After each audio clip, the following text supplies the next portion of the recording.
I don't know how I feel about these flowers though. Isn't it feeling a little chaotic? Is it like too autumnal? I don't know how to answer that question. On a scale of what? It feels like Rob Thomas's? No, he didn't sing about autumn. I don't want it to be giving like fall harvest bouquet. Also, it is a fall harvest I mean, you bouquet. should put it in a pumpkin. Hello. Ew. Well,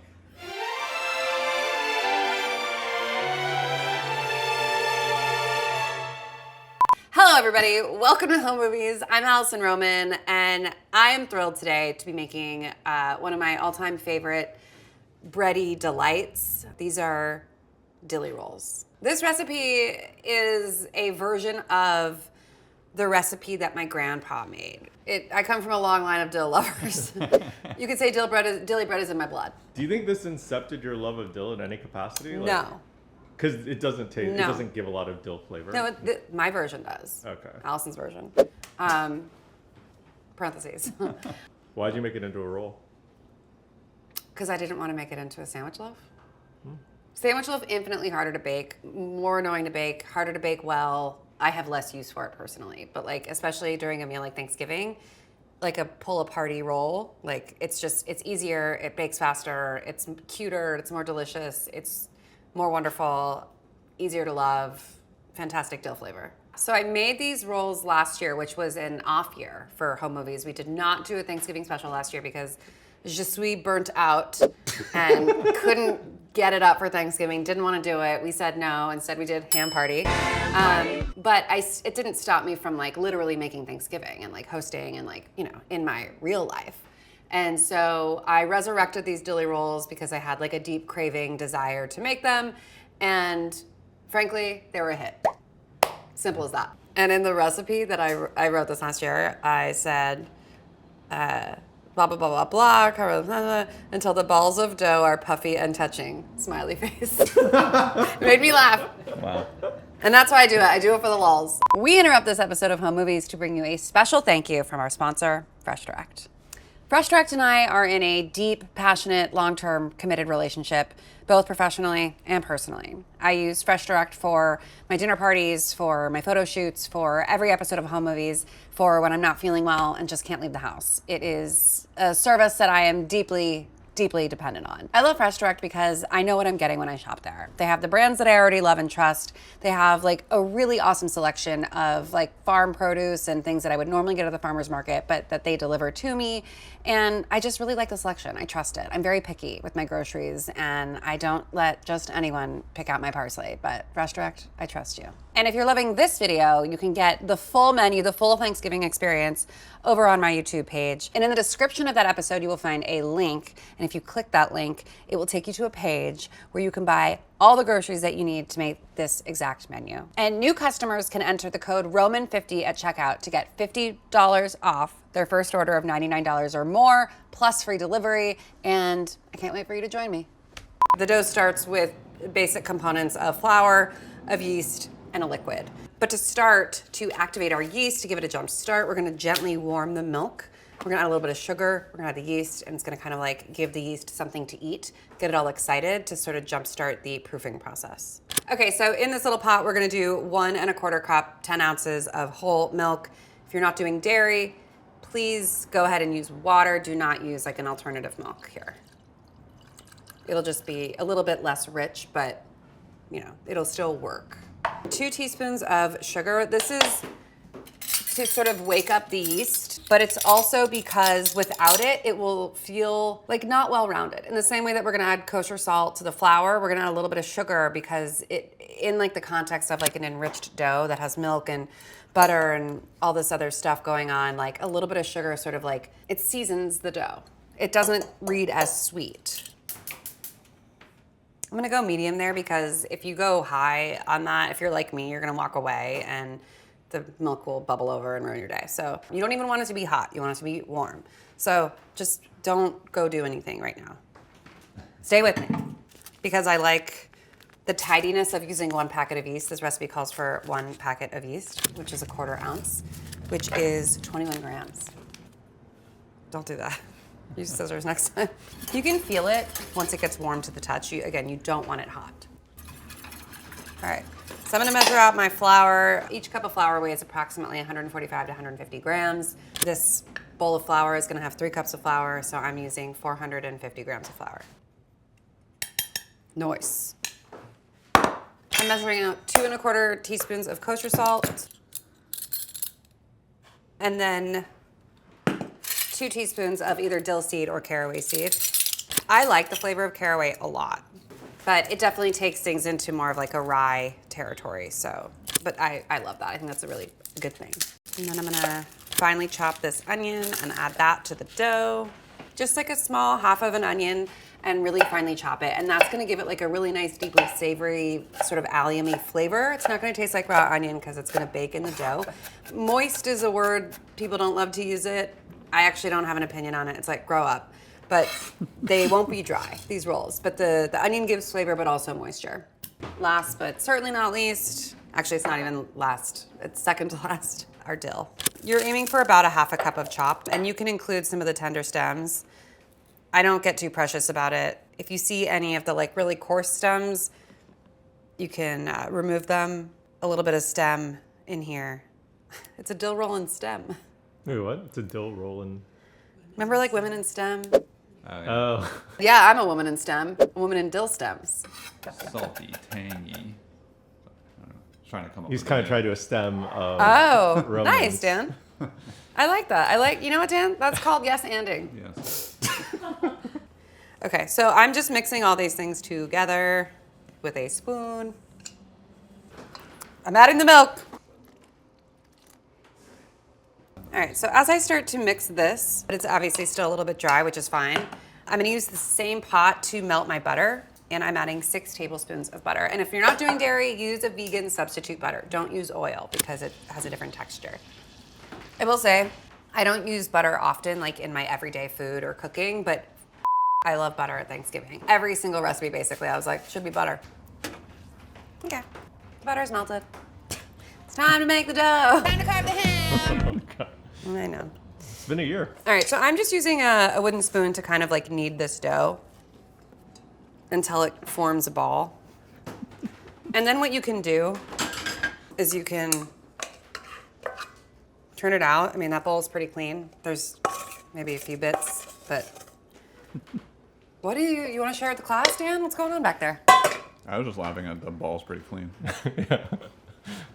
The bowl, I said. Oh, the bowl. Okay. Grow up.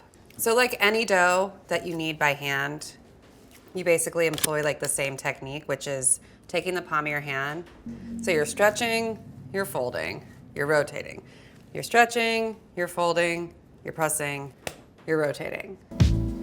Are you ready to do the workout? Stretching, you're folding, you're pressing, you're rotating. You're stretching, you're folding, you're pressing, you're rotating. Take a water break. And then you kind of like find yourself in a rhythm where, you know, you can do this for a few minutes. You do it in such a fluid motion. Well, I relative used to be a the- professional pastry chef, David. I used to do this all the time. And what we're doing is we're stretching the gluten to make it easier, not only to shape into beautiful little balls, but to give the bread the room it needs to breathe, to expand, to puff up, to become like beautiful, stretchy, fluffy. You don't need to do it for that long. It's just, you know, enough time to get it kind of feeling supple and elastic. Like, is there anything I should look for specifically? Like you said, No, it's I'm doing extra credit right now. You don't even have to go this far. Is I there- just like the feeling. It feels beautiful in the hand. Is there a fear of overdoing it or No. Great. It feels really good. It feels like supple and like not sticky and just like, Oh wow. you know what I mean? It's like kind of a little sticky, but you'll notice I didn't put any flour down on the counter. And then it's like a beautiful little something. For the bowl, you can grease it if you want, if you're nervous. I don't because I know it's just gonna come out pretty clean. But I don't even wash it. I just put it in there. Sounds good. It sounds so fun. What does that It's sound so remind- satisfying. I don't know, it reminds me of cinnamon rolls. Okay, so I'm gonna cover this with plastic. I so seldom use plastic wrap that when I do, I realize it is a treat. If you have an alternative that you'd like to use, go for it. Treat yourself. Yeah, I go through about 1 roll of plastic wrap a year, so save it. All right, so we're at the point of of proofing, of resting. So you can keep this out on your counter for about an hour, hour and a half, and then take that dough, shape it into little balls, proof it, and then bake it. Okay, 1 hour later, what is time? It's definitely not weeks later. We need to explain the bit too, because they don't know. The bit is that the yeast was dead. The yeast was dead in the old dough, and we couldn't show the rolls the way that they were, so we're reshooting them weeks later. That's the bit. That's the truth. That's the ugly truth. Also, rest in peace, that yeast.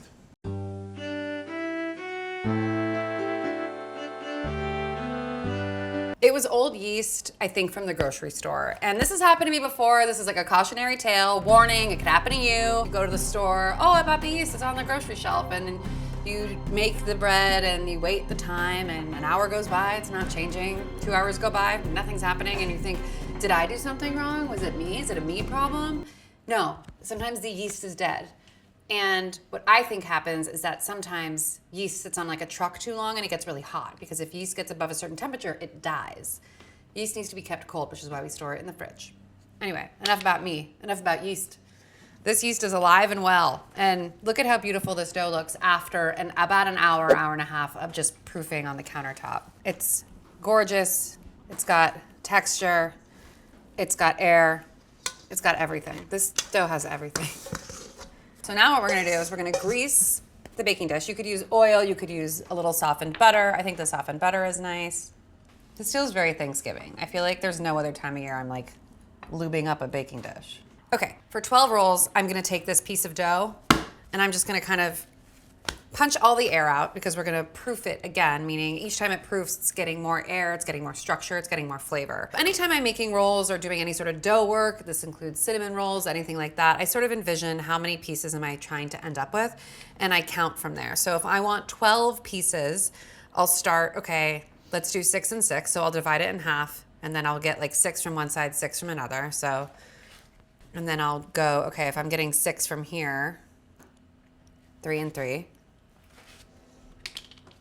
and so 1, 2, 3. And if I wanted, I could weigh these out to make sure that they were all about the same weight, but I'm pretty confident in these. And as long as I'm within, this one looks a little heavy. As long as I'm within like 10 grams of each other, I feel pretty confident about that. Take a piece and kind of flatten it a little bit. Make a little circle with your middle finger and your thumb, like you're like doing a weird shadow puppet, and kind of like pinch the ends together and kind of just make a round ball shape towards the end, and then smooth the seam on the countertop like that. I keep a little dish of flour just in case. This dough is soft and supple, but it's not sticky. It's not gummy. It's not gonna be a mess. So you shouldn't really need it. And in fact, I would say like avoid using it at all costs. But this dough is like beautiful. It's like feels just like the right texture.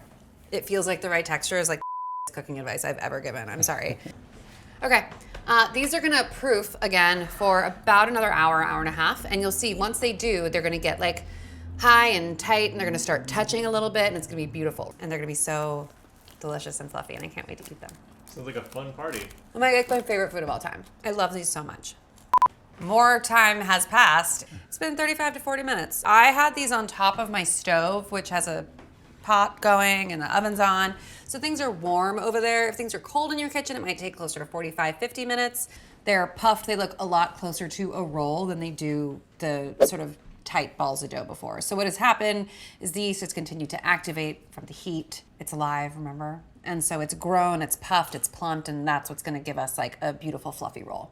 For the top, I like a egg wash here. You could brush it with butter, you should brush it with cream, you could brush it with buttermilk, regular milk, anything that's gonna give the dough sort of like a nice, beautiful sheen on top. Because I don't know if you heard, but we eat with our eyes. This is really satisfying. It's my most fun thing to watch ever. I would watch a whole channel of just this.